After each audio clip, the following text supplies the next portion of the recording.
Hello, everyone. Welcome to the penultimate episode of the BATTASS podcast, the Batman the Animated Series show podcast, where we talk about Batman the Animated Series. My name is Clay McCormick, and with me, as always, is Sean Murphy. How you doing, Sean? Man, remember a few weeks ago, I was talking about my roommate and his D&D addiction? Yeah. So, he's not my roommate. He's renting out the apartment from me. And I remember talking about him thinking, no one is ever going to listen to this who knows him. Mm-hmm. So, fast forward to Friday. I'm hanging out with my buddy Ross, who works in the same office as my roommate. They work at a comic website where they post auction stuff for like signed CGC, collectible, stuff like that, right? Uh-huh.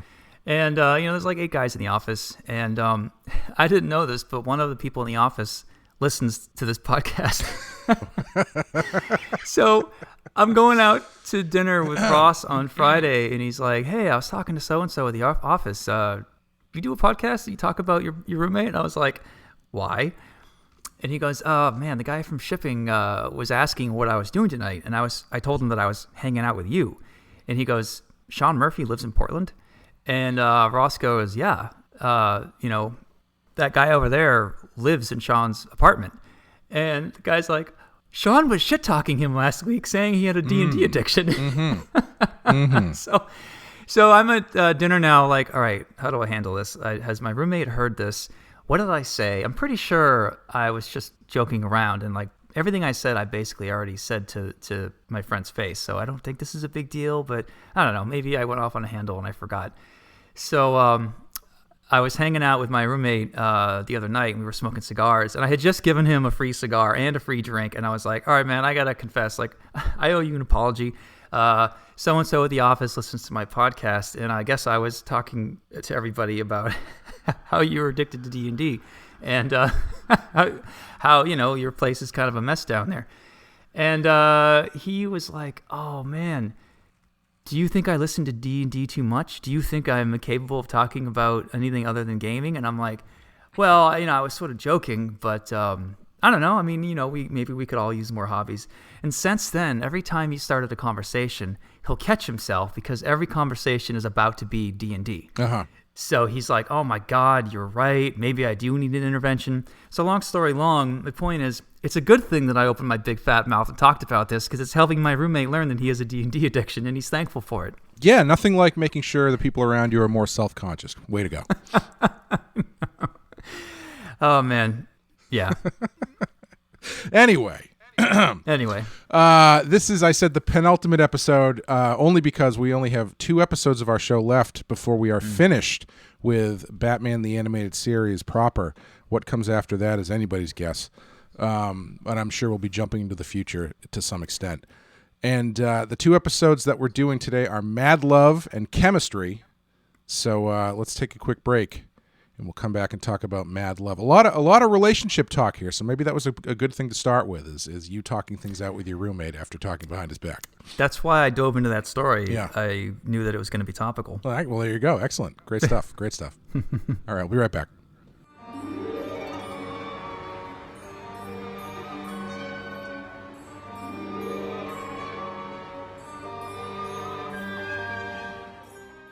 All right, Mad Love, story by Paul Dini and Bruce Timm, teleplay by Paul Dini, directed by Butch Luchik. In this one, Harley reflects on her first meeting with the Joker as she plots to eliminate her main competition for his attention, Batman. Note, adaptation of the Eisner Award-winning 1994 comic book of the same name by Paul Dini and Bruce Timm. I don't think I realized for a while that the comic came first. I always just assumed that this was an episode of the show that they later turned into a comic. Yeah, when I first found the comic, I had already seen the show, so I assumed that, the comic book came after, and I'm like, why did they revert back to the original TAS designs? Why didn't they just go with the season 4, like, sleek design, which I preferred at the time, but I was just too lazy to look at the publication date. Yeah, it's interesting. I'm a little bit. I was gonna say I'm surprised that they didn't do that more, like pull more from the comic, because it seemed like the comic was coming out fairly frequently at the time. But I'm sure it was just like a matter of the more you do that, the more you have to bring in writers and credit and money and all that kind of stuff. So it's probably just easier to make new episodes. Did you read the Batman animated series comics that were coming out? No, I didn't. Mainly because it just wasn't quite the same for me. Like it's, comic book Batman is comic book Batman and cartoon Batman. It's kind of like a video game movie where it's like, well, I if I wanted that, I would play the video game, not watch a movie about it. Oh man, just for listeners right now, Clay has like an hour-long lecture on why video game movies can never be as good as video games, and thus they're generally doomed to fail. Oh, I think I've gone through that multiple times on many podcasts. It's out there if you want to collect hear it all together, it's about an hour. Yeah, probably, and it's an hour of accurate statements. Mad Love. What are your thoughts on this one? I really loved this one. I think this is definitely Heart of Ice level production.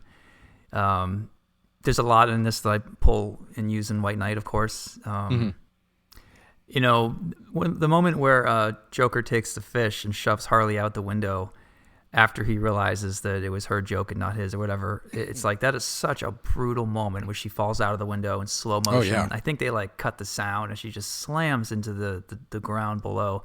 I think there's a little bit of blood on her lip, which is not something they normally do. But that is one of the most brutal moments in the entire series for me. This whole episode is incredibly dark. I mean, actually, both of the ones we're watching is dark, but this one is extra dark because it's there's a lot of legitimate domestic abuse happening in this, and to the point where they're cutting away when Joker's slapping Harley around, and it's pretty intense. Yeah, it is exactly beat for beat, or almost exactly what the book was.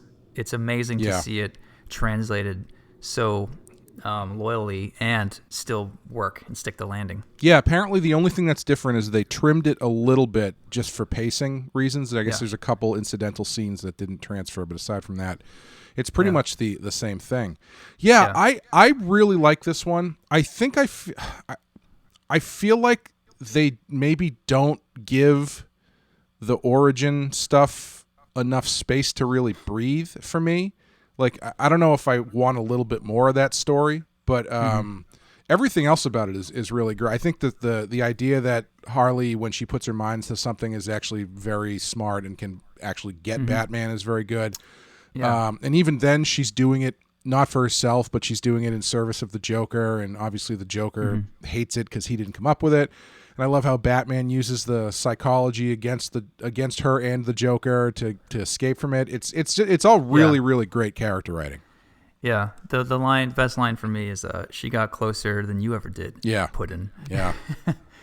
Yeah, it's funny because I wrote a lot of my White Knight around this version of Harley and around the idea of her being a super smart doctor who took a special interest in Joker and was the psychiatrist that he sort of let into his world, whether it was a hoax or not, or whether he was lying or not. Even the White Knight, Harley Quinn White Knight that my wife wrote and Mateo drew, generally fits in with this flashback. I think we have Harley finding her Harlequin suit through a window of a store. And this, she just kind of happens across it. In ours, she just comes out of an encounter with Joker where he's fighting to be Joker and Jack at the same time. As she leaves, she sees like a costume shop. So we went over this pretty heavily with my wife just to make sure that our timeline with Harley and the costume fit with this. Mm-hmm. Yeah, I think it generally does. Yeah, I have always liked the idea that Harley was his psychiatrist, who he kind of emotionally manipulates into falling in love with him. So I really like the way that they handle it here. It is a little bit. I think the thing that bugs me about not having enough time is her changeover is so quick. Like all of a sudden she goes from Harley Quinzel into talking like a normal person into Harley Quinn talking like a chick from Brooklyn. Yeah. I think that's the only thing that throws me a little bit. As soon as she puts the costume on, she like loses her mind. But aside from that, I think it all works pretty well. Yeah, no, I definitely agree. I didn't know that this won an Eisner, that the comic won an Eisner, and then did this win like a daytime Emmy or some other It doesn't say that it did, at least not on the Wikipedia page, but it wouldn't surprise me. Well, it would be there. Yeah, I like this episode really kind of shows a pretty complete understanding of the characters and also of the kind of what's the word I'm looking for? Some of the questions that always get brought up with these characters that is sort of outside of the idea, outside of the suspension of disbelief. Like one of my favorite moments is when Harley is like, "Why don't you just shoot him?" Mm-hmm. And then Joker goes into this big explanation as to why he can't just shoot him, because that's something I feel like people have said all the time. It's like, well, why don't you just shoot him? It's like, well, you can't. I can't shoot him. I mean, well, yeah, you could. That would be the easiest way to do this, but obviously the point is not that you kill Batman. The point is that you have done it in this grand fashion that only matters to you. Yeah. It's kind of an extension of his the episode The Man Who Killed Batman, where that nerdy accountant guy accidentally, supposedly, killed Batman, and Joker is happy, but then he's kind of annoyed because it didn't have much of a punchline to it. Yes. Yeah. Yeah, but that's good stuff. I like it when they do that. And they don't do it in like a too ham-handed kind of way. Yeah. They just kind of give it in there. And Joker's answer is a good answer for his character. It's not just like a snide, joke answer or anything. Right. What did you think of the joke of suspending Batman upside down so that the angry faces of the piranhas would look like a smile? That's a great solution on her part. I always thought it was a little weak. Like I was like, okay, I mean, it's not his best work overall, but as far as solving that problem to figure out how to make it work, it's pretty good. I mean, if Batman was caught hanging upside down and his face was underwater and he's looking around seeing these piranhas coming at him, he's not going to think, hey, they're smiling before he starts getting his face eaten. Sure, but it doesn't matter to Batman. It only matters to the Joker, right? Yeah, but why did the piranhas have to smile at all? Because he's the Joker. That's what he does. Okay. Couldn't he make a toxin that makes the... No, he said the toxin didn't work. He said he tried the toxin, but the toxin didn't work. Oh, it didn't work on the piranhas to make them smile? Yeah. All right, that works. I don't know. I feel like I don't know what I would do, but I just thought that was always the weakest part of this episode for me, was the gag that Harley comes up with. It's not that brilliant, but to Joker, it just has to be brilliant to Joker. It just has to be effective to a certain point where he's satisfied that there is a joke being told, right, as Batman dies, you right know? Yeah. And it's not, I mean, it's also, it's not about Harley coming up with a brand new gag. She thinks she's helping Joker by fixing the one that he couldn't get to work. And that's true. And the solution she comes up with is kind of brilliant given what they have to work with. But I mean, there's a reason it didn't get past the point of he didn't put it into production the first time. You're right. I'm convinced. Yeah, I'll back off. It was Joker's blueprint. He did nix it for a reason. She found a way to revive it, and it was like a simple tweak that he kind of, it was a hand slap Picard moment where he's like, "Oh yeah, why didn't I think of that?" Yeah, it all works. Yeah, and I don't know what I was thinking. I don't know. The other thing that I like about this too is that after all is said and done, after he chastises her and knocks her out a window, he's about to leave because it's letting Harley kill him and not Joker kill him is doesn't work for him. But then he takes advantage of the situation and ends up pulling a gun on him anyway. So all of his supposed rules and ethics that he has behind what he does just go right out the window when he has the chance to get the jump on Batman. Yeah, I mean, at the end of the day, I think Joker knows that he's sort of full of shit up to a certain point, you know. Yeah. Oh, yeah. I mean, he's always just puffing his own chest for puffing his own chest, you know. He's like, yeah, this is kind of a rare opportunity. Yeah, because I mean, his reaction to Harley is more that Harley dared question him more than it is that has some grand reason why he can't just shoot him, you know? Yeah. I wonder, when it comes to the hyenas, who I love, were the hyenas Joker's pets first or Harley's pets? I forget where they show up for the first time. I feel like they show up with Joker. Yeah, I feel like Harley's part of the gang, and at some point the hyenas are just there, so they belong to both of them. But I think over time the hyenas became more of Harley's babies, and she sort of claimed them more. Especially the episode where Joker's gonna blow up the city, and the dogs are gonna go with it, and Harley has a panic attack. Yeah, I just looked it up really quick, and it says they appeared numerous times. They appeared to prefer Harley Quinn over the Joker, and when Harley wasn't present, the Joker refused to feed them. So it sounds like they might have been Joker's pets, but they sided with Harley. Yeah. Right. In my wife's book, they are on a date back before Jack became Joker. They're on a date at the zoo, and they see the hyena exhibit, and there are these cute little puppy hyenas. And Jack eventually gets two for Harley, and those become Bud and Lou. And then, spoilers, my wife kills one of the dogs in book 5, I think. I know. What's a good pet if you can't kill it for I know. For story my purposes? wife loves animals. Like every time there's an injured bird or squirrel in the yard, I never tell her because I know she's just going to obsess about it all day. Mm-hmm. One time we're walking down the street and there was an injured pigeon, which is a fucking sky rat as far as I'm concerned, and she just could not enjoy the rest of her day because she was not sure if she should call the animal health control or whatever it is. I'm like, I love animals too, but she takes it to a whole new level. So when she came to me and said, I think we need to kill one of the hyenas, I was like, who did I marry? Yeah, when we first started the apprenticeship, we all went out for dinner, and I had only met your wife briefly at that point, and we were all telling stories, trying to get to know each other, and I told this story. It's one of my favorite stories, not knowing who I was telling it to, about the time that my friend he was for a couple extra bucks, he was mowing his landlord's lawn at one of his other properties that had this grass that was like waist high.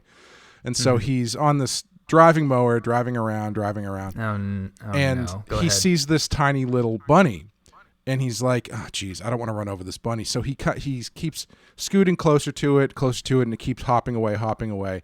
And he gets it to the point where the bunny clears the grass and jumps off into the road, or not the road, but into the woods. And so he's feeling great about himself, like he just did his good deed for the day. And then he wheels the mower around, and behind him sees all over the waist-high grass just blood and fur splattered everywhere. And he realized at that moment that he had killed this bunny's family. And your wife's face when I told that story was horrified would be an understatement, I think. So yeah, that was how we got to know each other. Yeah, there you go. It's funny. At first, you were saying that he saved the bunny by getting it out of the grass into the road. Of course, the truck that goes by. It was not the road. No, it's even better. Yes, he turned and made bunny spaghetti accidentally. Oof, brutal. Yeah, yeah. But yeah, I really like that they show.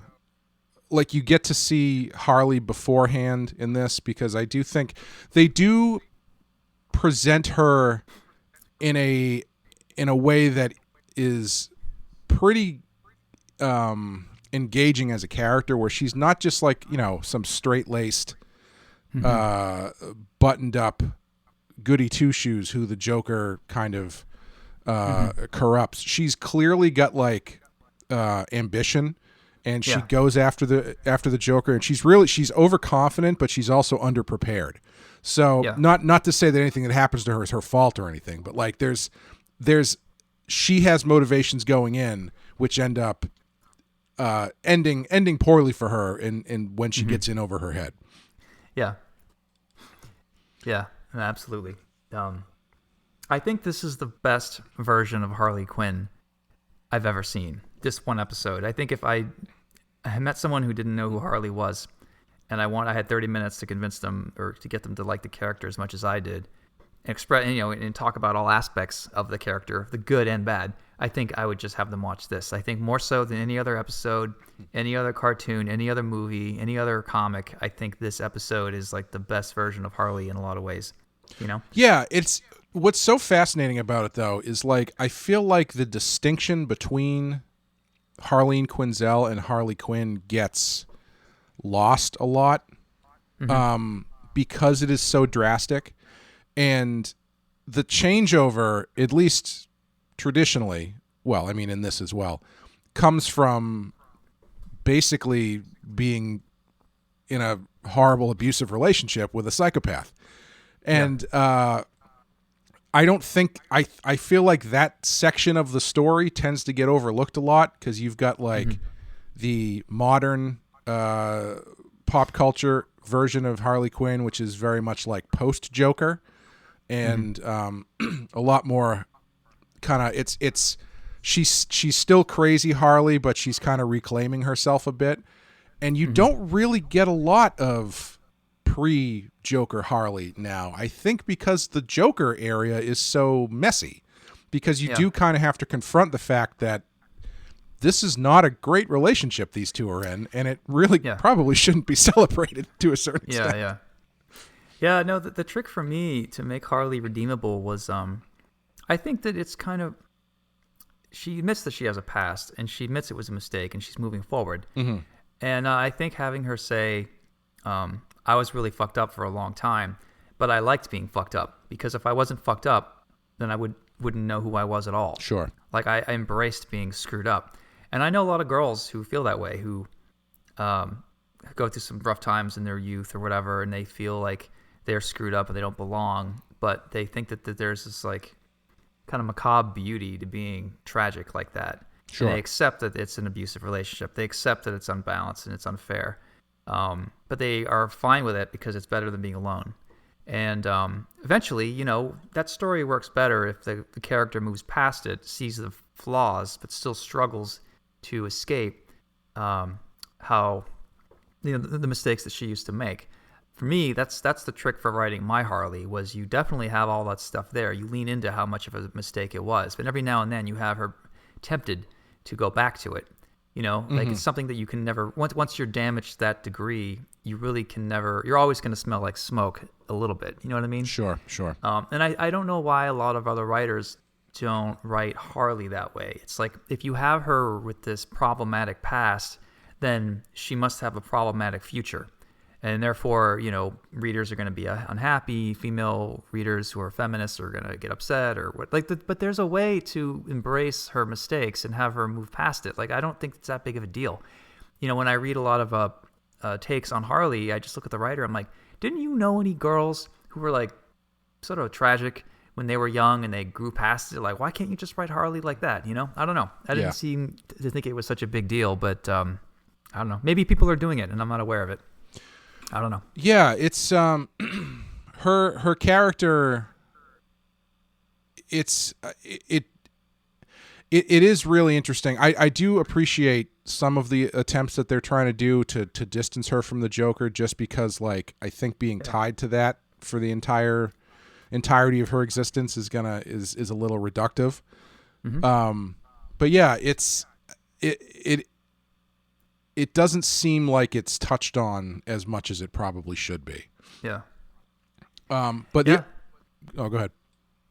No, go ahead. I was just going to say the other thing I really like about this is it does give you a little bit of Harley understand, like, being able to turn off the Harley bit and kind of use her, how smart she actually is to get the jump on Batman, which is a really nice element to throw in there, because I feel like that in and of itself is a lot more character building than they've done with her up to this point. Yeah. You know, it's funny. This is such a powerful episode that I think whenever I see any Harley episode, even before this, I have the residue of this episode on me, where I'm like, in the back of my mind, I know that she's really smart because I've seen the end of the series. So even when she's acting like a psychotic goofball, I know that there's more depth there, even though she hadn't earned that depth for the first 2 or 3 seasons. As a whole, you know, I think the series does really well by her, and it rounds her out really well with this episode. But I agree, like, her switching back and forth between good Harley versus bad Harley is quick. I don't know. I mean, it's 22 minutes long. I guess it's just the best you can do. You know? But yeah, if you wanted a 2-parter of this, I'd be curious to see what it would look like. But I feel like there is something nice about this being a very clean single episode that sort of hits all the beats and moves on, you know? Yeah, I don't think you need to do 2 episodes of this. Yeah. Yeah.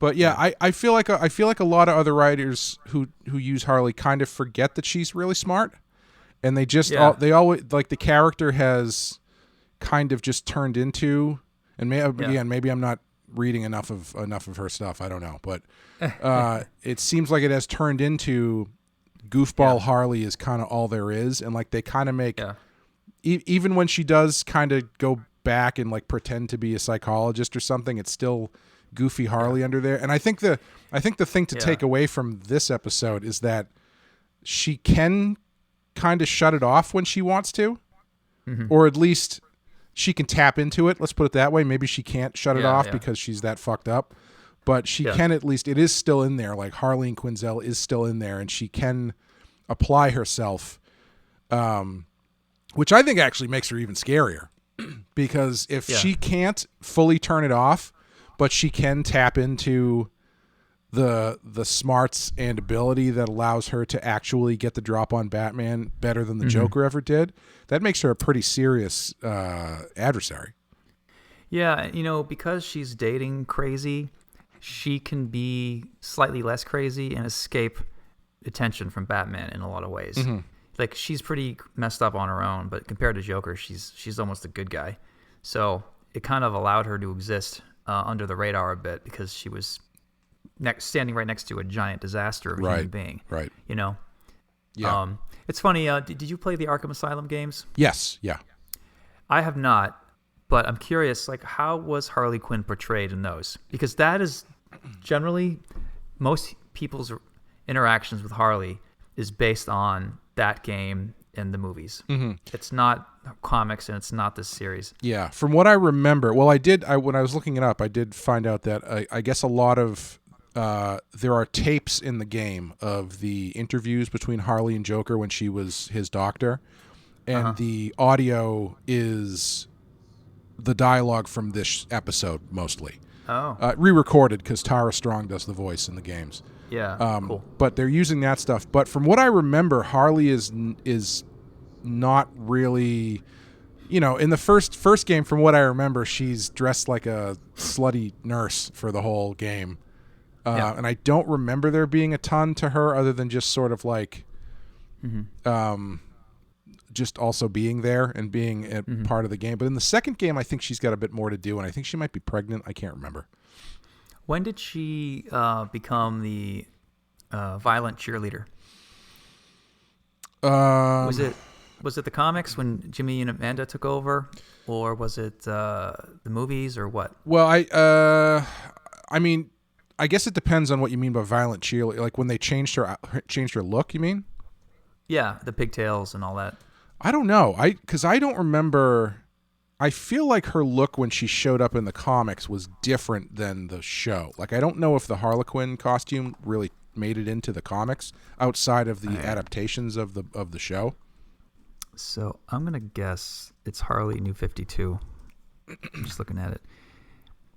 Yeah, so I think when the New 52 started, which is the big event that DC did 10 years ago, that's when they went with the blue and red pigtail, and when she became more violent. But I'm wondering, like, who ordered that? Was that Scott who came up with that idea, or like what meeting did they have where they're like, we really need to reinvent Harley? You know, the unitard thing is kind of passive, and I mean, we can do better than that now. Let's make her slightly sexier, more violent. I remember talking to Scott about this because I was not so much a fan of the cheerleader Harley. And I know a lot of people are, and that's cool, by the way. But I remember talking to Scott when we were driving somewhere, and I was like, explain to me the new cheerleader Harley. And he goes, well, you know, in the New 52 or whatever comic he was writing back then, Joker is literally running around with another human being's face stapled or sewed to his own face. And that's pretty fucking violent. And if Harley was still this kind of cutesy Betty Boop character, it just doesn't fit. Like a girl that's going to hang out with a guy like that should be more intense. as well. And I'm like, you know what? That makes sense. Yeah. I get it. That tracks. But I couldn't tell you when or where that started. I believe it was around the New 52 is when that look popped up. And then that's the look that made it into Jimmy Palmiotti's Harley. And then that made it into the games and the movies and blah, blah, blah, you know? Yeah. Well, according to Screen Rant, the traditional suit made up the predominant look for Harley, a Screen Rant who just did a nice piece on my book, Bloody Hell, by the way. Thank you very much. Oh, nice. Yeah, congratulations on that, by the way. Thanks. Again. Comes out in November. Look for it. It's called Bloody Hell. The suit made up the predominant look for Harley up as a character up until around 2011. It's used in Batman Harley Quinn, 1999, and other comics inspired by the animated series. She also wore it in Harley Quinn and Gotham Girls. The Jester jumpsuit is iconic. However, Harley is far too fashionable to follow the cartoon principle of only having one outfit. So it looks like 2011 is when they changed her over, and I don't. 2011 saw the birth of Batman Arkham video game series. Harley underwent a design change that naturally carried over into the comics. So yeah, it looks like the Arkham games are what was the catalyst for the change. Yes. All right. Yeah. It's interesting, though, because if you looked at a pie graph of what most people who know who Harley is out of comics on the entire planet, it's got to be like 80% of people know her from the video games and the movies and don't read comics. Sure. You know? In defense of a lot of people come up to me and they say, like, thanks for fixing Harley.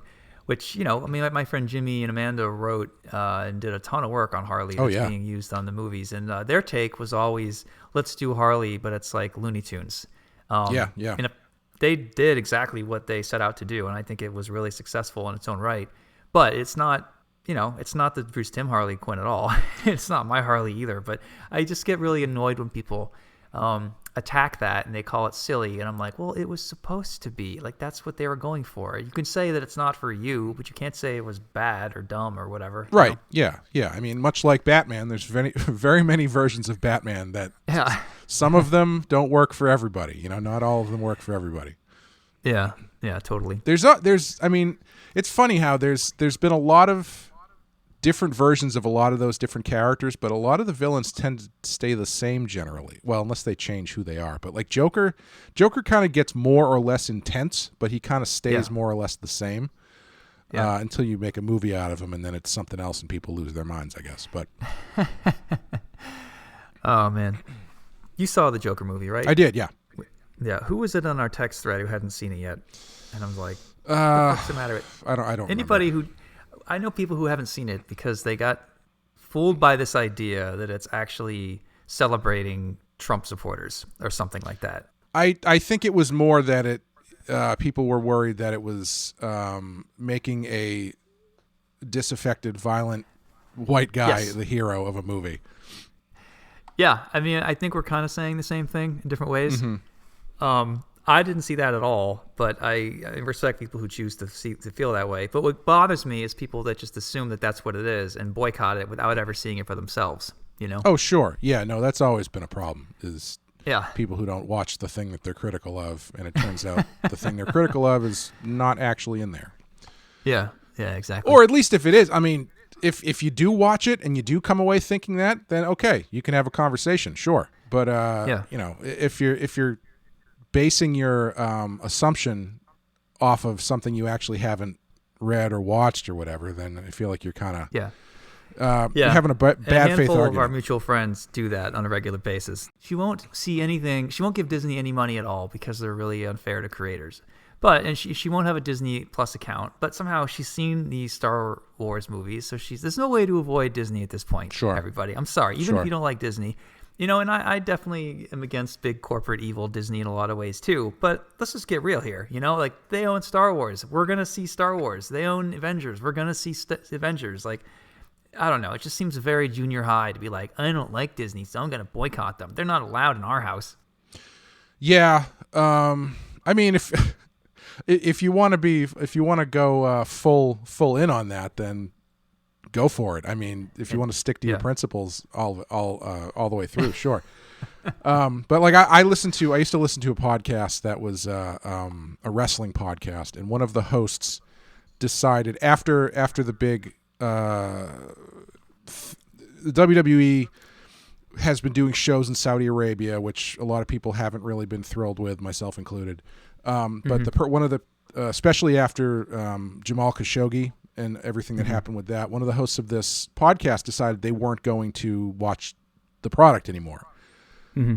But they were going to stay on the podcast and just pirate it for like the big events, and if they didn't do that, they were just going to have somebody tell them what happened. And I was like, come on. If you're going to boycott it, fine, just go all the way with it. I know you're doing a podcast, but that's kind of unfortunately what happens when you do this stuff. I'm not saying don't boycott it if that's how you feel. If that's how you feel, do it. But no, I love fucking with my super liberal friends who hate Trump in every single way possible, refuse to give money to anybody or support anyone who likes Trump in any way at all. And most of these people live in big cities where they're sort of in their bubble. And I'm a liberal too, so I get the, that gut reaction. However, the minute you eat food, you're supporting Trump supporters, because most farmers who grow your fucking food all over the Midwest, all over those flyover states that you like to make fun of, those guys probably like Trump. So there really is no escaping. I mean, do what you want. At the end of the day, though, you look at the big picture. I'm sorry, if you want to really, avoid Trump voters, stop eating food completely.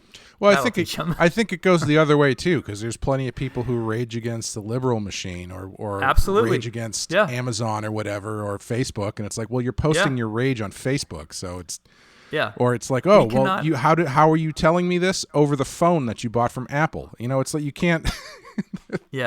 Anyway. Yeah, no, absolutely. We cannot escape each other, is what I'm saying. Sure. And sure. I get the hatred on both sides. I absolutely do. But some of the arguments just get a little silly sometimes. Yeah. And people haven't really thought it through. Oh, absolutely, absolutely. The thing. I'm actually kind of surprised that they played this episode, frankly, because of how dark it gets. Like, this is a kids' TV show, and Joker is very much actively abusive to Harley in a very real way. And it really doesn't end with any sort of catharsis. And I can see the, not that I want to reduce domestic abuse to a G.I. Joe episode here, but remember how in G.I. Joe they could shoot the planes as long as you showed people with parachutes afterwards showing they didn't get hurt? There's none of that in here. It's actually very kind of real to a certain extent, even down to the fact that Harley doesn't escape at the end. She's just hooked back in very easily, which is unfortunately all too real for a lot of people.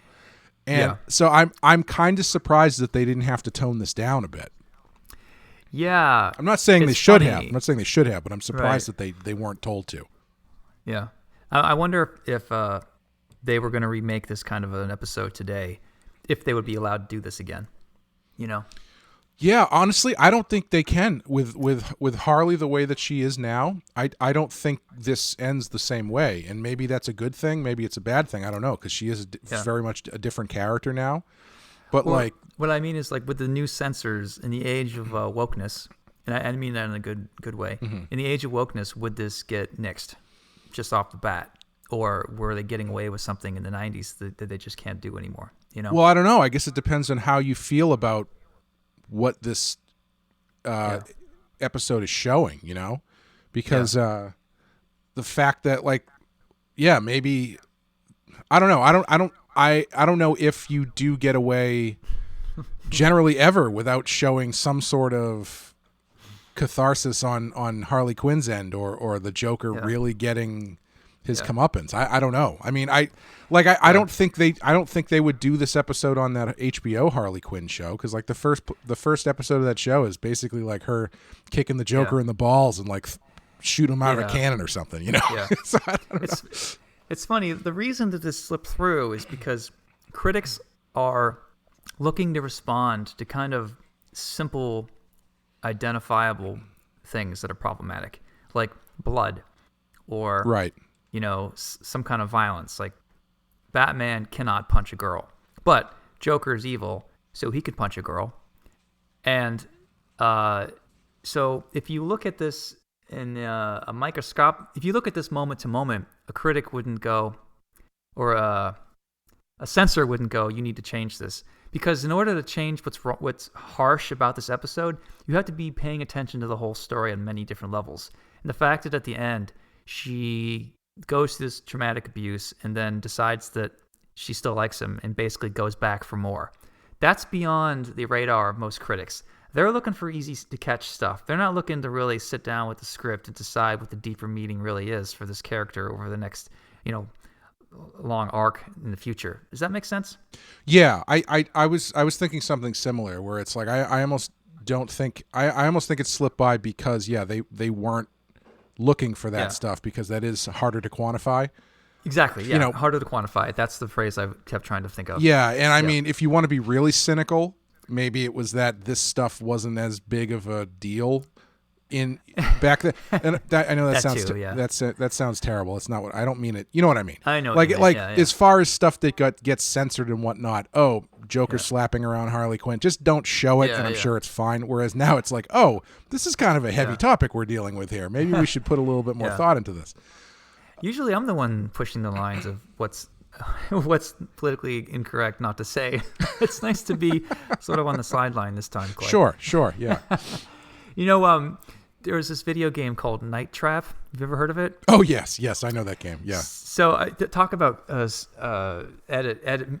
to edit the game properly is, for those of you who don't know, a notorious game called Night Trap was released in the 90s, and the idea was that you are this, you're controlling all of these cameras inside of a house, and these teenagers and these girls are having a party, and there's this guy trying to break in and hurt them. And you have to use, trapdoors and different things to stop these guys from harming these girls.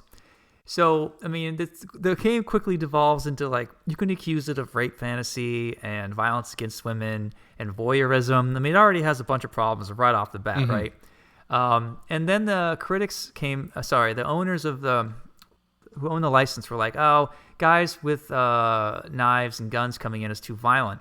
So for developers said, well, let's make it these weird monsters that hurt them in some other way. And rather than using guns and knives, they came up with this thing that wraps around their neck and sucks the life out of them. And as the approval process kept unfolding, the license holders were like, I guess that's okay. Yeah, technically that's not a gun. I guess it's fine. And they kept looking at this in a very small way and sort of missing the grand picture of what this game was actually turning into. It ended up being such a hugely disturbing game. It was one of the games that popped up when, Congress was meeting about video game violence, and they brought up Night Trap over and over and over again. And even though the game hadn't done that well, it suddenly became very popular for how much Congress was using it as an example of, that in Mortal Kombat, basically. Yeah, that was the one where the intruders ended up turning into the eventual thing they end up doing were these weird trash bag monsters or something. Yeah. They look awful. They're dumb. You could have just done zombies and it would have been better. But for some reason, the changes kept being made to avoid controversy. And decision by decision, you can see why. Okay, I guess why they could see why that was a good idea at the time. But when you look back at 6 months of these decisions and you look at the end product, you're like, guys, somehow this went way off the rails. We had the best of intentions, but we basically have a rape fantasy game where girls are being attacked with soul-sucking I don't even know how to describe it. I'm probably getting the details of the game wrong. So go on YouTube. It's very easy to find a quick 15-minute documentary on what went wrong with this game. It's really interesting. Yeah. And I've mentioned before on other shows, I think, that the thing I find so funny about the Mortal Kombat hysteria when that came out is that Mortal Kombat in the 21st century has finally become the game all of our parents thought it was in 1992. I know. And by now, all the kids have loved it, our parents themselves. And they're like, this is great. Yeah, exactly. What's the problem? So, in a way, Congress was right. Yeah, maybe they were right. Yeah. Anyway, what would you want to draw from this? Oh man, I hadn't even thought about it. What's yours? I don't know either. This was a tough one for me because it's not a super dynamic episode. The storytelling's really good, but there's not a ton of dynamic stuff. I'm gonna say it would be interesting to draw the therapy sessions with Harley and Joker. Yeah, to see how you could Yeah.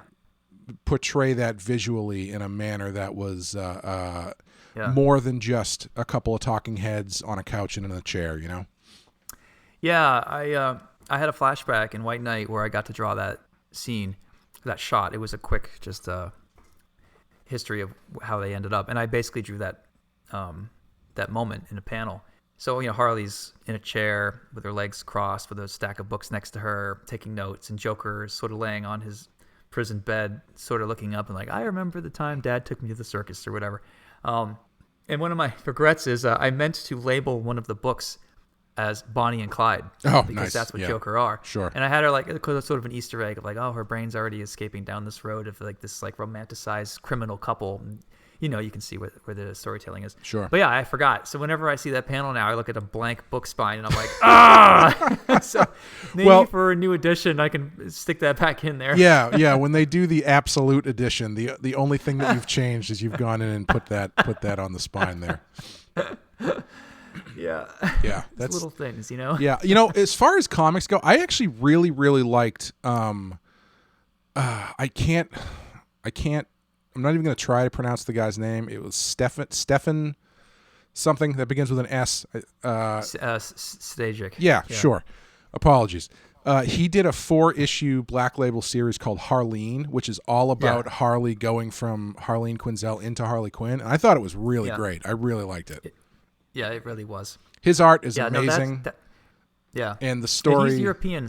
He was allowed to draw a lot of TNA sexy art and not get attacked for it, which I'm sort of jealous of Europeans because they're like, oh, we're not perverts, we're French. Everyone in America is like, oh, okay, axe is down, everybody. Well, he also but has... if I do it... Well, he also has, he has a history of that. Like, he's got, like, a long-running, I think it's a web comic that's about, like, a same-sex BDSM relationship that people really, really like. And that's, kind of his brand.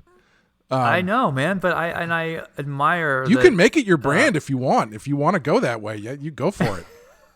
I drew Wonder Woman once in a commission, and I even tried to draw her with like broad shoulders and standing there and kind of owning it and being empowered, and actually gave her hot pants, which actually cover her ass more than the G-string bikini from Baywatch that a lot of artists gave her. And I still got fucking attacked. So I stopped trying to draw TNA because I'm just tired of these trolls coming after me. But Steven Sajic, whatever, gets to do it all the time and everybody pats him on the back. Well, that's what I'm saying. You just got to do it more. Just got to own it. That's all. I should just say I'm European. That works too. Yeah. Anyway. I have used that as a weird shield. I whenever I do post something that's slightly TNA, and I hate that I have to do this, or I hate that I feel like I have to do this. I'm just so tired of woke people coming after me. I'll post it and go, I love drawing stuff like this. I read a lot of European comics, so nudity isn't a big deal over there. So that's why I drew this. And normally the axes go away. Whereas if I don't say I like European comics, nudity is a different deal over there, I feel like people would be coming after me more. I almost guarantee they would. There's something about saying I was inspired by European comics. They can't come after you because then they would be attacking another culture. Yeah, you know what I mean? European comics are classy as shit, man. I know. Ask Manara. Yeah. Which is so Stajic gets away with it, but when Manara draws a Spider-Woman cover and everyone starts blasting him for it because and anatomically her ass crack wouldn't be that, whatever the criticism is of that cover. Yeah. I mean, he has a whole history drawing that stuff too, but he didn't escape.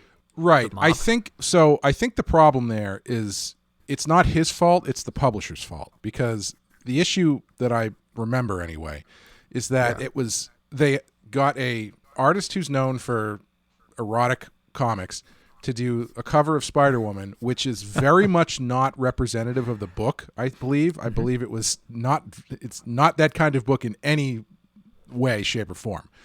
Yeah. And so it's not for the right audience.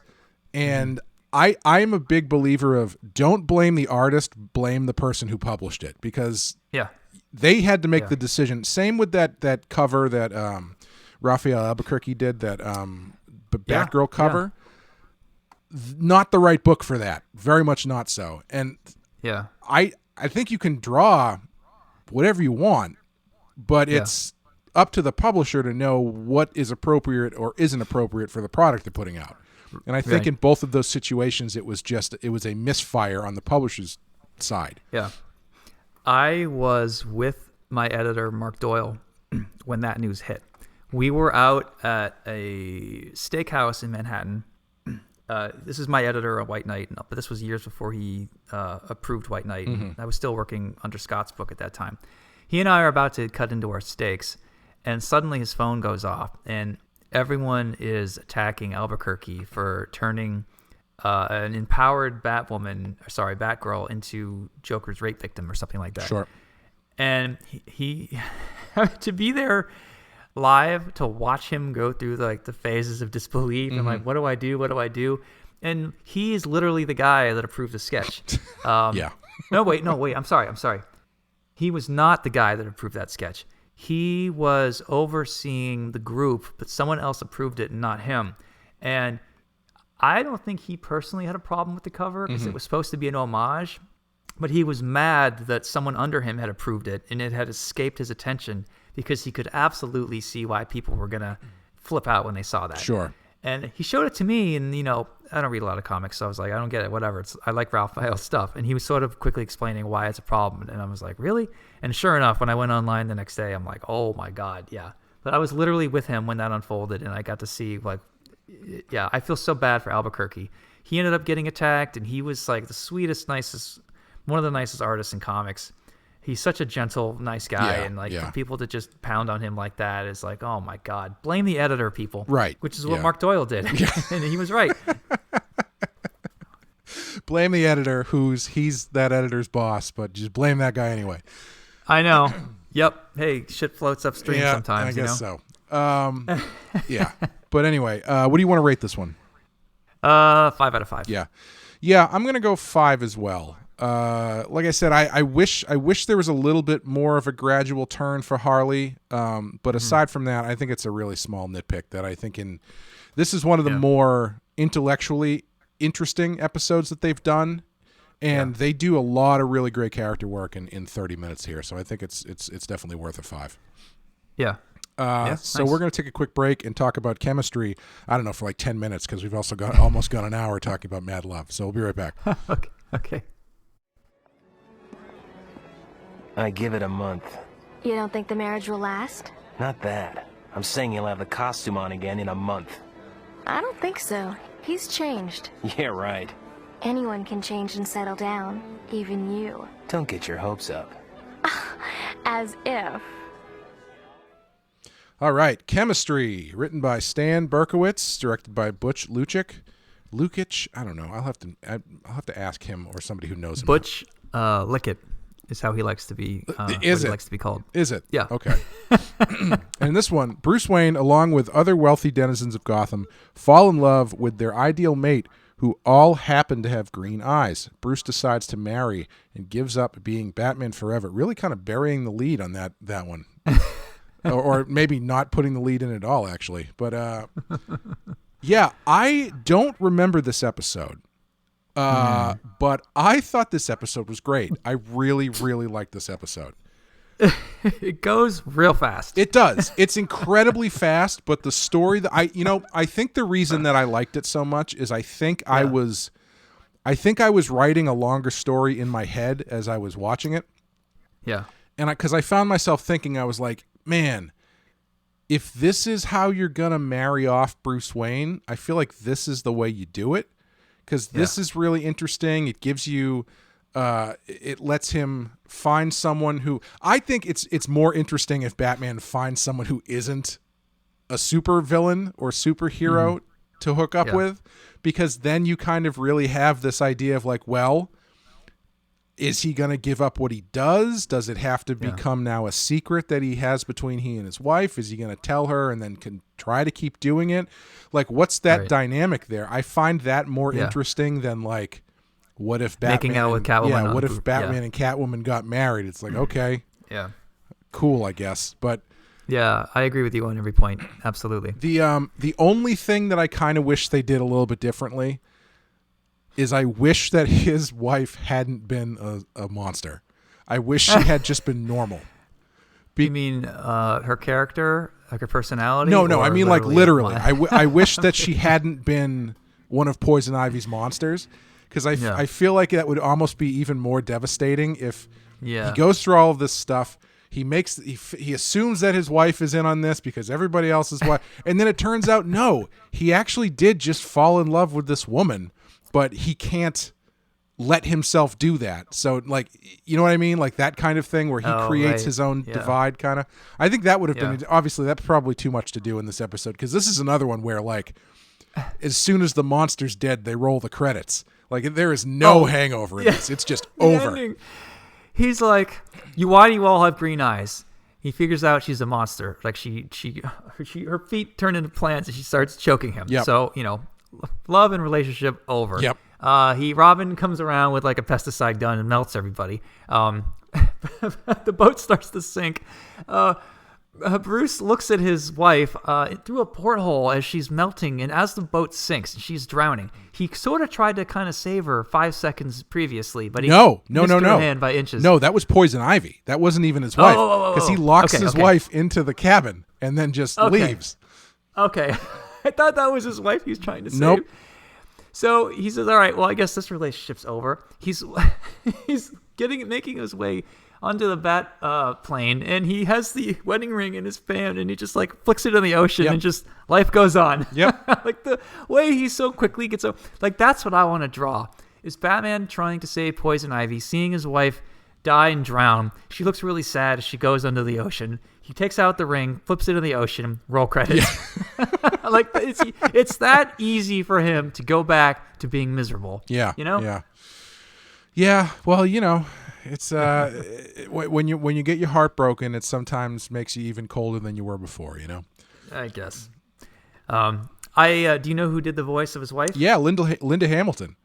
Yeah, I didn't know that till today. That was I didn't know until I saw the credits. But again, also kind of a waste of Linda Hamilton. I think she doesn't really get a lot to do here. I think there would have been if there had been a little bit more time to this and to flesh out the story. I think it would have been more interesting.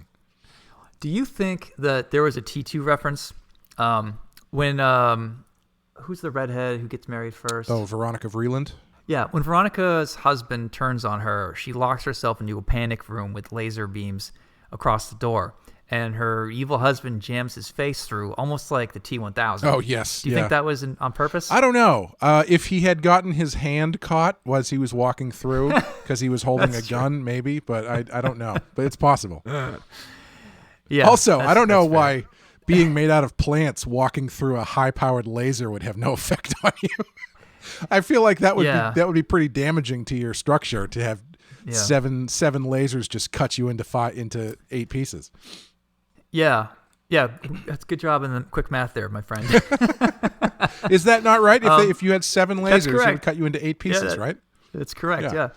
But I feel like if you're a plant, you can reform around the laser immediately, and that's what we're seeing there. That's true. Yeah, I mean, I'll give him a pass, obviously, but it is pretty eerie at that moment because Yeah. you're not sure what the hell. You just think he's beating the shit out of her because he's a douchebag, and then you realize he's made of plants. A lot of man, I don't know what was going on in the lives of the writers at this point, but there's a lot of domestic abuse happening in both of these episodes.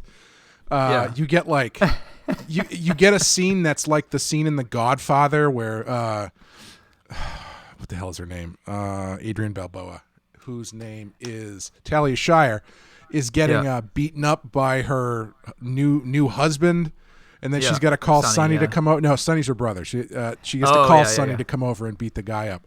But like it's fairly intense. Like they're tackling some dark stuff on this show, which is. I wonder if they get away with some of the stuff because the show is so pulpy and that stuff is so ubiquitous with old pulp novels that there's a little bit of like, all right, well, it's not serious. It's just kind of like a pulpy, it's pulpy domestic abuse. It's not real. Yeah, like every now and then you got to smack her around. Yeah, but like it's a cartoon, so it's like they've got the edges shaved off of that a bit. So I don't know, maybe who knows? No, it's funny. When writers write rich people having parties, they definitely lean into the stereotypes. And I'm curious if really wealthy billionaires actually act that way at a party. Like at one point, one guy's like, yeah, I pinch every penny, but she's worse than I am. And the other one's like, oh, she fucking stays out of my affairs and just makes me makes me dinner every night. That's what I want. Something along those lines. Like she knows how to act like a little woman, I think is his implication. Yeah. And I love the caricatures of super rich people that writers lean into sometimes. So I don't think that they've ever actually been to those parties. We just assume that that's what rich people probably do on their yachts. Well, you know? I mean, on the other hand, they do make it clear that in Gotham City, it's apparently very difficult for the super rich to find love, because that entire cruise is filled with super rich people who just got married. So there's at least like 10 to 15 super wealthy people in Gotham City who were single. Yeah. Who got taken by Poison Ivy's plot and now all decided to. I mean, it's a good plan. I'm trying to decide if it's funnier or makes more sense that these guys are like, we should save a couple bucks by all going on honeymoon together. So we'll take one boat. Like Bruce Wayne proposes to his wife on the back of this gigantic yacht. Why is he going on a cruise with 8 other couples? So I actually have an answer for that. Okay. A real answer. A friend of mine works for Carnival Cruise Line, and he is very wealthy, loves comics, and that's why we're friends. Is he likes comics and I like money, and he gets free passes to go on these special cruises. So Carnival also owns these like really wealthy, smaller cruises that only the super elite take. It's $35,000 per ticket for a week on one of these cruises. Wow. There are 2 submarines on the boat. They are leisure submarines. So inside each sub, you're looking out these domes, and you're sitting in like a leather-back lounge chair drinking 40-year-old scotch. Like a Bond villain? Yeah, exactly. Yeah, like something out of Life Aquatic. Okay. And I'm going on one of these pretty soon. Oh, really? Yeah. Oh, so I get it. Okay. Okay, so all of this, I don't really know if that's how rich people act. Well, I'm going to tell you. I'm doing research. Yeah, everybody. of course. Well, I mean, apparently, it sounds like the writers do know, because they knew that these secret wealthy person cruises exist. So they literally have Bond villain submarines underneath. What I was getting at was I'm actually going to be going on one of these for free, just as a guest. My wife. Are you going to bring your car with you and just leave it on the deck? There is a helicopter pad on the boat. Whenever you want to get off, you can. Yeah. Why would there be 2 submarines and not a helicopter? It's for those pad, rich people that don't like to poop in public. They take the helicopter back to their house. So I'm going to be taking a lot of notes with my eyes, because I asked my friend a lot of questions like, what am I like? Are all the rumors true? Do these people just act like Bond villains? Is it really like the first class of the Titanic or whatever? Or what are these people really like? Because when you're talking, everyone on the cruise is literally a millionaire or billionaire. I'm for once, I'm going to be the poorest person in the room. I'm just going to let that sink in, because I knew that was going to get Clay. Yeah. Oh boy. So I go, what are these people like? And he goes, man, sometimes they are exactly like you would expect. I've been on these cruises, and one guy was holding court talking about how one of his business managers is a colored woman, and he's so proud of himself for finally hiring a colored woman, his words, not mine, at one of his companies. And everyone at the table was literally clapping, and nobody pushed back and said, hey, maybe don't call them that anymore. They're all generally Republicans, as you would expect. But you know how Republicans get people to vote for things that are against their interest? Yeah, they pay for it. You know who makes money from that? The people on this yacht, basically. I see. So they're toasting in their cigar rooms to their conquest of the universe. You got oil tycoons and Wall Street people, and that's who's on these things. So in some ways, from what I'm told, and I'll be there to I'll report back next time we do a podcast. I'll let everybody know how it was. Yeah. But one thing that they don't all wear 3-piece suits all the time. They're very much wearing whatever the fuck they want to, because they're billionaires, and who the hell is going to tell them what to do? But I asked my friend, why, if you're a billionaire, that's already yacht money. You have your own yacht. Why the hell are you getting onto a yacht with a bunch of other people? And And he goes, well, it's honestly pretty lonely when you're that far up. And they see it as like a networking opportunity to grow their businesses. And, there's politicians that go and senators. So there's like money and deals that happen. Plus the whole thing could be seen as a write-off when you're at that level. And I'm just like, I hadn't thought about that, but that makes a lot of sense. Yeah. Okay. Anyway, they weren't going to let me on the boat. And my friend's boss was like, well, if you're getting 2 free tickets, that's $70,000. Who exactly are you bringing with you? And he goes, oh, my friend Sean and his wife. And they're like, what does he do? And he goes, well, he draws Batman. And the guy was like, oh, that's fine. That's way more interesting than what most of these people do. So, yeah, you can totally bring your Batman friend. I can't wait. I can't wait to see the closet quarters you'll be in in 8th class. I'm going to be taking pictures, so follow my Instagram. I'm not there to – I guess I will be shaming these people. But, hey, maybe I can get some kind of a – white knight, I don't know, somehow grow my business using these oil tycoons connections in some way. Yeah, definitely keep thinking that. If they have something one night that's called the Grand Shunting, I would not go to that. And if you want to know why, listen to the Rotten Horror Picture Show episode on Society that we put out a couple months ago. But I'm curious, like, are there going to be any black people on this cruise, or even rich black people are probably smart enough not to want to go to this bullshit, right? If that's the kind of conversation these people usually have, like, I wouldn't blame black people for wanting to partake in that. It's creepy. Yeah. So we'll see how it goes. Yeah. But I'll definitely report back, and I'll be taking pictures and posting it in the next few months. Yeah, hopefully nobody's significant other turns out to be a giant plant monster. When I do complain about the things that I usually give me shit for, when I'm like, man, I have a $100,000 Datsun that doesn't even start. Finally, everyone's going to be like, dude, that really sucks. Like, that's a lot of money. And you know what? I have a mechanic that can actually fly to you in a helicopter and fix it for you. Finally, people are going to understand my elitist problems. Yeah. Yeah, that's great. That's really great. With my luck, the guy that flies me in the helicopter is going to be like, I'll fly you around, but first I need to tell you the problem with colored people. And I'll be like, oh, Jesus Christ. Do I have to jump out now? Like, how does this work? I'm sure. I wanted to be on the cruise with you people. I'm not one of you, though, Yeah, I'm sure it'll be a lot of like, yeah, I can give you a tour. I have this Batman story I want to pitch you, actually, while you have nowhere to go, stuck in a submarine with me. My goal is to, when they're like, what do you do for a living? I'm going to say I write and draw Batman. And they're going to be like, well, what do you write? And I go, well, I have a story about how the 1% elites are actually controlling Gotham. And every time the Batman damages a neighborhood, they swoop in, buy damaged real estate, and flip it at a profit. And these people are going to be like, oh, so it's a documentary. That's genius. Yeah. Yeah. That's so what? These people are the good guys, right? Yeah. Yeah. They're going to say, oh, Batman. Oh, the one where the billionaire's the good guy. I love that book. Right. They'll be like, you know what? That sounds good, but what they forgot to do was buy insurance as well, because that would mean that's what I did when I swooped in and took advantage of these poor neighborhoods. Mm-hmm. Yep. I take notes. I guess it'll be good for volume 3 or 4. Anyway. I appreciate you hearing me out, because I know there's a lot of ways that you could have responded to that story, Clay, and I think you were pretty adult about it. Yeah. Oh, I think so too. I'm going to let the viewers, the listeners decide on that one. All right. So I really like this episode. It kind of hits a lot of points for me. Like I really like the story.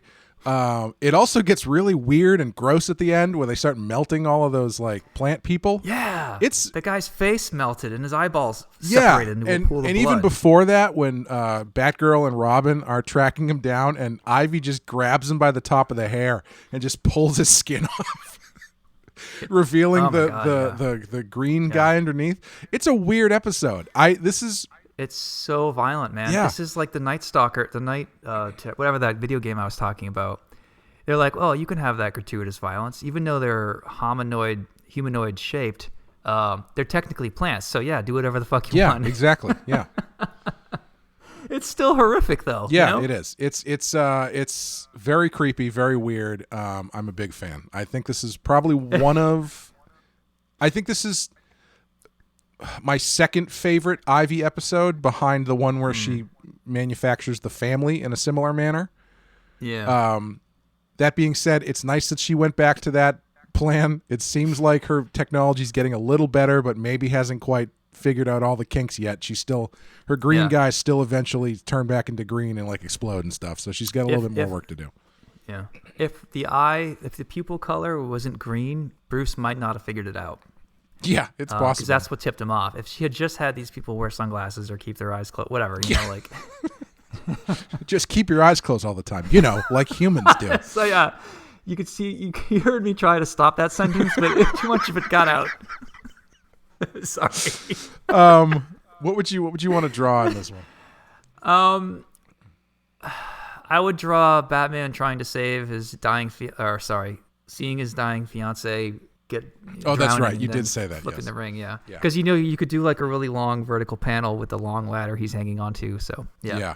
You wouldn't want to draw the scene where Batman uses his Batman skills to creepily spy on her while she's in her nightgown. That's pretty good too. Yeah. I will say, honestly, if going back to that idea that we've talked about of doing comic book adaptations with modern artists and writers of animated series episodes, this is probably an issue I would want to do. I think there's enough here for a really great story and enough not here that you can add a bunch into it and kind of flesh it out a bit more. And I think it would be a lot of fun to draw. I'm going to give this a 3, and that's why. I think there's a ton of great ideas here that don't get addressed. The idea of Batman quitting Batman and them not giving any pushback. Yeah. I like when he's like, you guys are all going to inherit this one day. And they're like, yeah, sure, whatever. I guess you're getting married now. No one says shit. I mean, Nightwing is like, I give it a month before he puts the costume back on. Right. But that's a whole episode in itself. I also wish we had more time to really appreciate his fiance. I mean, when Robin dated that girl, Annie, and we really, as an audience, got a chance to really sort of fall in love with her, so that when she turned out to be not real, it was heartbreaking. Mm-hmm. And when this happened, I didn't feel anything. I wish this was a 2-part episode that I think could be on the level of Heart of Ice or, the one where Batgirl's having a over the edge. Right, yeah. Yeah, I want to see these ideas fleshed out more. To me, that would have been a 5, but as it is, I'm going to go like a 3 or a 4. I'm not sure. Yeah, I'm also a little bit surprised that there is no pushback. Like, there's no. I feel like in a longer story, Dick maybe tries to do a little snooping to find out who this woman is, or like they're a little bit. That's great. Distrusting of why he's doing this, and like that's kind of part of why if I did it, I would have her be human. Because like I like the idea that it's a great twist. Yeah, that Dick is like trying to figure out what's wrong with this woman, but he can't figure anything out. But then they discover the poison ivy thing, and so they're like, "Oh, that's what it must be." And so then Batman gets back into it, but then it turns out she's bad luck, sure, but it turns out that she is normal, and it was just this. She just happened to have green eyes or something. Yeah, and this connection with Bruce was real. But he refuses to believe it, and Dick feels bad because he's like, "Oh shit, maybe I shouldn't have put this in his head." Yeah, honestly, that would have made Linda Hamilton's character epic. Yeah, like, if we really got a chance to fall in love with her as an audience, and she even asks him, or he mentions like, "I had a thing for Catwoman, but it never worked out. It's just makes more sense for me to be with someone that's not involved with this bullshit." Yeah. Have that conversation and get to know like what her opinion, like when he realizes his friend is in trouble and he has to leave his own wedding to save her, and he tells Linda Hamilton's character, and she's like, "Go, she's a friend of yours." We get a little bit of sense like why he likes her, because she's, you know what I mean. But I want more of that, and I feel like it's such a missed opportunity not to extend this into 2 episodes, because there's a lot of great ideas here. Yeah, all the time, there's so many of these episodes in this series and so many other different forms of media that are based on comics. How come they can't go the other way? How come could we go to DC Comics and be like, "Hey, we want to pitch this Batman and Poison Ivy limited series that's kind of based on this episode"? Like I feel like it never happens. Yeah. I mean, I based White Knight off of 4 episodes that you found. Well, pointed unofficially. out, I'm talking like, this is the base, and in the beginning of the book, it's going to say based on Batman the Animated Series episode, blah, blah, blah, blah. You know what I mean? Like the way they do on these shows, where it's like, it gives me a note in the Wikipedia thing saying what issue of Batman from the 70s it's based on. It's true. I mean, they did a Phantom Batman Mask of the Phantasm sequel as a comic book. That's true. That I talked about before. Yeah. So they do sequels based off some of this stuff from time to time, but it never really goes big, I think is what you're saying. Yeah, and it's always within the same, like that book, that Phantasm book is part of the animated series comic. Yeah. Like, Yeah, that's true. I wonder if you could, honestly, I Yeah. mean, at this point, we're 30 years out from this show. Yeah. Could probably just pitch this idea as it is and not even mention that it's based on the show, and it would probably be They fine. wouldn't know. Yeah. Yeah, I don't think DC editors would catch it. Yeah. Until it comes down to being published, and then we'd have to be like, oh, by the way, we have to give credit to Stan Berkowitz, who actually wrote the original story. Yeah. Sorry, guys. So there is a legal problem with. I wanted to have the animated series quoted word for word in curse. There was a line from Phantasm that I wanted to use word for word. That I wanted Alfred to say that his character also said in Phantasm, and legal said you can't do that. That's owned by Warner Brothers proper, and we're DC. There's sort of this weird red tape, like you just can't do that. You can have a nod to it, but it cannot be a one-to-one lift. Even if it's like an homage, even if you're drawing attention to, like, for more information on this, go see Mask of the Phantasm. They just can't do it, and that's within the same company. Oh, okay. Yeah, so probably. I wonder if there's some legal stuff going on there. Yeah, that's really interesting because it seems to be not a problem for other things to adapt comics, but comics to reference other things seems to be an issue. Yeah, I know, it's weird. Like, and I actually enjoy hearing these stories because there's weird things that lawyers will tell you sometimes that you never would have thought of that seem insane. Yeah. Well, it's funny. I one of the things that we've talked about a little bit on the Rotten Horror Picture Show on our Patreon coverage of Friday the 13th is this lawsuit that's been going on for 5 years, which I think you might actually find kind of fascinating, between the person who wrote the screenplay for the original movie, named Victor Miller, and Sean Cunningham, who is was the producer of all of the original movies, or at least the first couple, and then later on the later ones. And it's a termination of copyright suit over who owns the rights to the name and all this kind of stuff. And it just ended this past week, or a week ago and some change, saying that Victor Miller wins. He gets the copyright back. But it's one of those things where he gets the copyright back to only the stuff from the first movie. So he gets the name, Camp Crystal Lake, the original child version of Jason Voorhees, the mom, all that kind of stuff. Yeah. But the Jason Voorhees character that the world knows, hockey mask and all that other kind of stuff, is still owned by Sean Cunningham.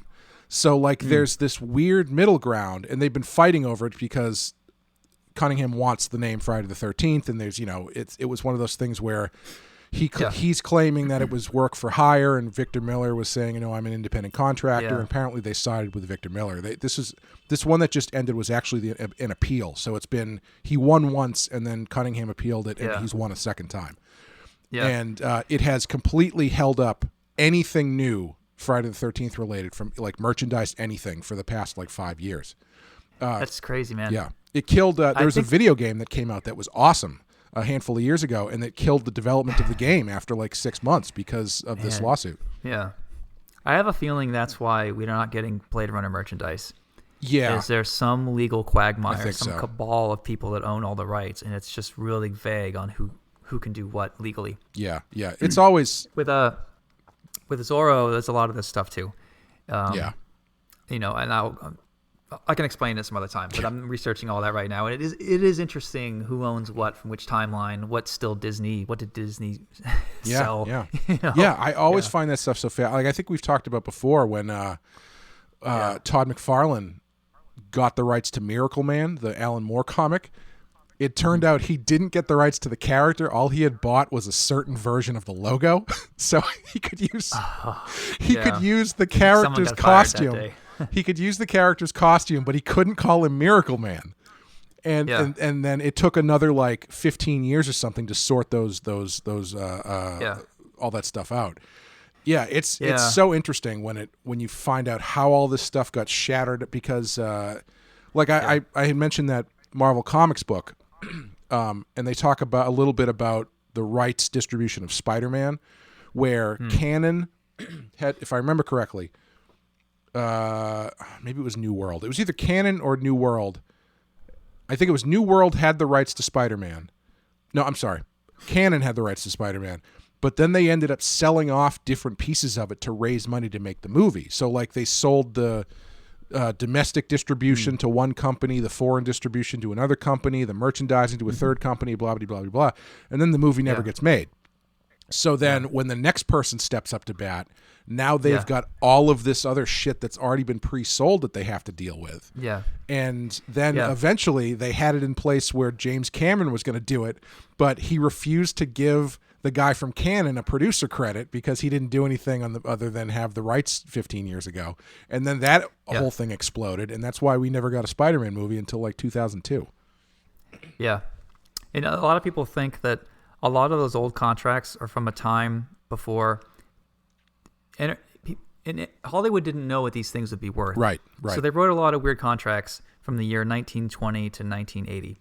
But now Hollywood is figuring it out, and things are going to get a lot cleaner from now on. Yeah.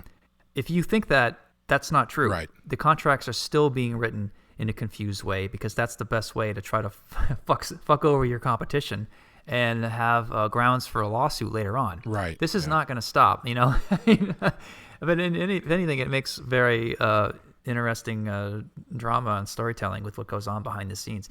Honestly, I think, the Superman Nick Cage movie is a perfect example. That documentary is better than any Superman movie that would have actually come out from Tim Burton. Yeah. No question. It made me really sad they didn't make it because I was like, this movie seems bonkers. But I can't remember if it was it's you. better in your head. Yeah, I can't remember if it was. It's better in your head that you know that. I can't remember if it was you or somebody else mentions like, well, the version you would have seen by the time it got to the screen would have been so watered down and different. It's like, yeah, you're right. That first unadulterated craziness would never have made it to screen. Right. Yeah, absolutely. It's funny because there's, very similar stories of this weird, fucked over Shakespearean betrayal that goes on within comic book companies. Some of the stories about books are way more interesting than the books themselves. The amount of backstabbing that goes on at Marvel is probably more entertaining than most of the books that you're reading from Marvel. Yeah, the what I don't think happens as much anymore that seemed to happen all the time in the 70s and 80s is writers and artists writing in insults and jabs at all of their coworkers and editors and stuff. It doesn't seem to happen that much anymore, but it happened quite a bit back then. Yeah. One thing I didn't think to ask when we were talking about the Comics Code from our last episode, and we don't have time to go into it now, but is why did EC close down? Why didn't they just say, fine, we're going to have an adult label on our book and we're going to sell even more because our comics will look like they're forbidden from children? Why did they shutter their doors? I don't know specifically, but I think at the time I don't think it would have worked because in the excuse me, based on what I know about movie rating systems and how that worked in the 70s and 80s and stuff, if you didn't have a rating on your movie, you could not advertise it. Like papers would not allow you to advertise your movie. You couldn't. Right. Nobody would take it, so it ultimately would die in the theater unless it was at some sort of like grindhouse theater or something. So there's significant pressure from distributors that would make that not feasible. Yeah, and I'm sure the stores wouldn't have carried it and stuff, et cetera, et cetera. Yeah, that's true. I guess that didn't take as long as I thought it would. And that's I'm just speculating. That's probably why. If I had to take a guess, Yeah, that tracks. Yeah. But I think I'm going to give this a 4. Yeah. Based on, I think you're giving it a 3 based on potential, and I'm giving it a 4 based on potential, because I did really enjoy it, and I do think there's more there. But this is an episode that I would say, you should watch this one. It's pretty cool. Yeah, I could be talked into a 4. Honestly, that's not too far off. Yeah, it's a high 3. Yeah. Yeah, is that it? Yeah, did we do everything? That's it. That's going to do it for this episode. These 2 episodes, Mad Love and Chemistry. We've only got 1 episode left of Batman the Animated Series. This journey we started, like 4 years ago now. Longer. It was actually longer because we started this in like 2015 we were in my old or house. something. Yeah. Yeah, we were doing this before White Knight got approved. Yeah, I wish I had a memory of whether or not we talked about the process of getting this out the first time, because we recorded this show over the course of a year and a half before we actually started putting it out. We very quickly changed and realized that was not the way to do it. So that was my bad. It's okay. I said let's drop it all on Netflix at once and see what happens. Yeah, we were just trying something out, see what would happen.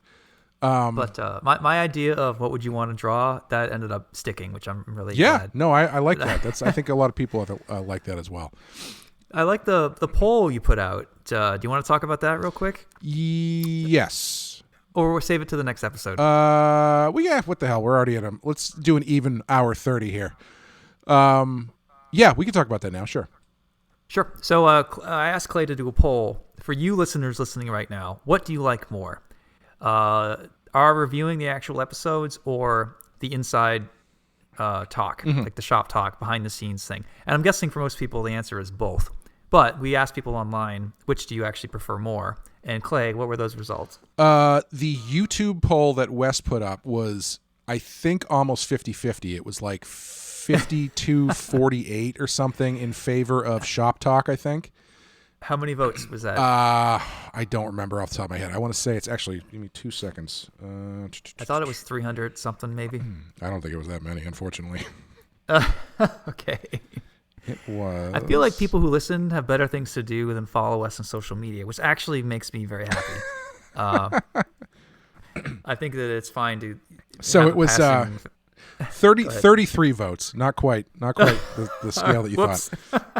It was 48% content, 52% behind the scenes working artist details, and then I put up a similar poll on Twitter.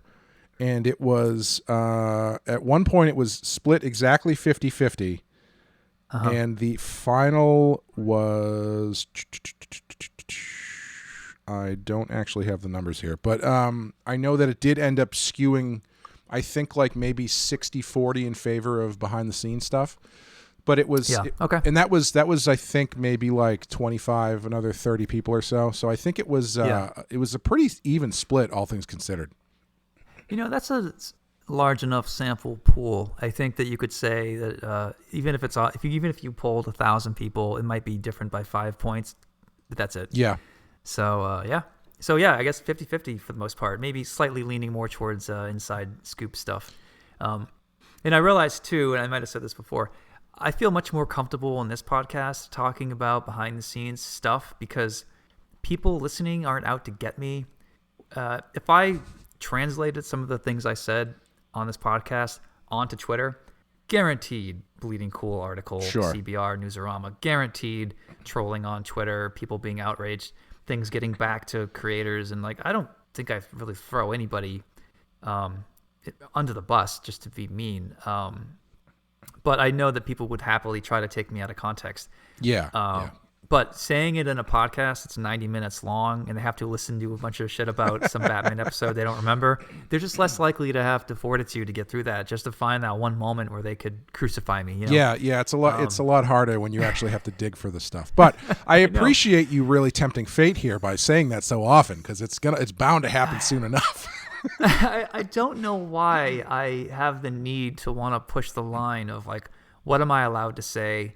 Fuck it, I'm going to say it anyway. Mm-hmm. I don't know what it is in my brain that makes me want to risk it. Well, we're going to find out where the line is once you spill all the secrets of the rich guy yacht, and then you have all the rich people in the world wanting to kill you. So, well, it's funny. So you and I are going to record the Marvel episode right now, and I'm going to talk about why I don't work for Marvel. Haven't thrown anybody under the bus, but join us on Patreon where Sean talks about all the things he hates about Marvel Comics. I'm going to try to make it a positive, conducive spin. I'll talk more about that when we start recording in a few minutes, about what I want to say and how I want to say it. I don't want to just trash talk. I really do want to try to be proactive here. I think I have a way to handle it. But yeah, if you want to listen to that episode, it'll be out on through Patreon soon. I think it's going to be behind a paywall. So yeah, it's the patreon.com/the Penske File, which is our podcast network, if you want to call it that, umbrella Patreon. I think it's only we'll probably put it under the $5 paywall, so it won't be too bad. Yeah. And I need to thank people listening. I do say a lot of shit here, and most of it never gets out. So thank you all for keeping my secrets for the most part and keeping it out of the knitting circles. I guess people who listen are too busy doing real life things that they just can't be bothered to try to troll me or any of that garbage. So I appreciate the trust. And I don't know, I wouldn't. I don't know most of you, but I do feel like there is this sort of weird sense of trust that I have with this podcast because I've been saying a lot of shit for 5 years, and generally it hasn't come back to bite me. And I also appreciate that if you are going to do that to him, waiting until after my book comes out so it doesn't ever reflect badly on me and hurt my sales. Of course. I will do that. But anyway. All right, so let's go record some Marvel shit talk, shall we? Sure. Thank you guys for listening. We'll be back with our final episode. I'm a little bit disappointed that the order we did this in didn't end with Mad Love because I think that would have been a good way to go out. Me too.